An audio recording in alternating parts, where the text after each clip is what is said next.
News bell network మీడియాకు స్వాగతం.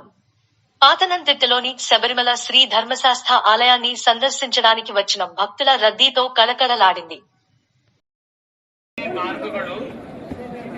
ಭಕ್ತಾದಿಗಳ ಸಂಖ್ಯೆ ಅಲೆಗಳ ರೀತಿ ಹರಿದು ಬಂದಿರುವುದರಿಂದ ಶರಣು കൂട്ടം പിരിഞ്ഞ് അയ്യപ്പ ഭക്തന്മാർ ശ്രദ്ധിക്കുക. നീലഗിരി കോത്തേരി എന്ന സ്ഥലത്തുനിന്ന് വന്നിരിക്കുന്ന തേജസ്വാമി അതുപോലെ സന്നിധാനത്തോ പരിസരത്തോ ഉണ്ട്.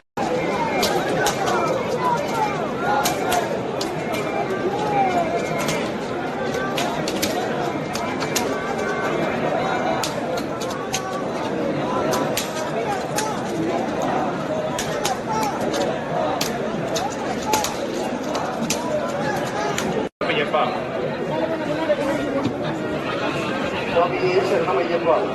പെരുന്തയൂരിലെ ദർശനത്തിനായെത്തിയ ശിവചെട്ടിയാർ സ്വാമികൾ സന്നിധാനത്ത്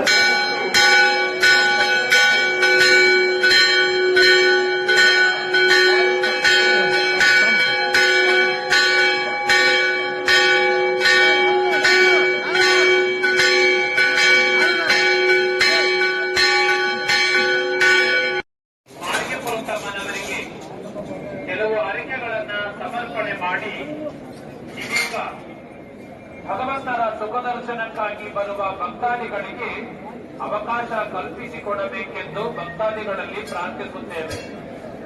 ಭಕ್ತಾದಿಗಳ ಸಂಖ್ಯೆ ಅಲೆಗಳ ರೀತಿ ಹರಿದು ಬಂದಿರುವುದರಿಂದ ಭಕ್ತಾದಿಗಳು ತಾವುಗಳು ತಂದಿರುವಂತಹ ಬೆಲೆಬಾಳು ಅಲೆಗಳ ರೀತಿ ಹರಿದು ಬಂದಿರುವುದರಿಂದ ತಮ್ಮ ಜೊತೆಯಲ್ಲಿ ಬಂದಿರುವ ಚಿಕ್ಕ ಚಿಕ್ಕ ಮಣಿಕಟ್ಟ ಚಿಕ್ಕ ಚಿಕ್ಕ ಮಾಳಿಗೆಪುರಗಳು ವಯಸ್ಸಾದ ಅಯ್ಯಪ್ಪ ಭಕ್ತಾದಿಗಳನ್ನು ನೂಕು ನುಗ್ಗಲು ಮಾಡದೆ ಸಾವಧಾನವಾಗಿ ಭಗವಂತನ ಸ್ಥಿತಿಯ ದರ್ಶನಕ್ಕೆ ಕೈ ಹಿಡಿದು ಕರೆದೊಯ್ಯಬೇಕೆಂದು ಭಕ್ತಾದಿಗಳಲ್ಲಿ ಪ್ರಾರ್ಥಿಸುತ್ತಾರೆ.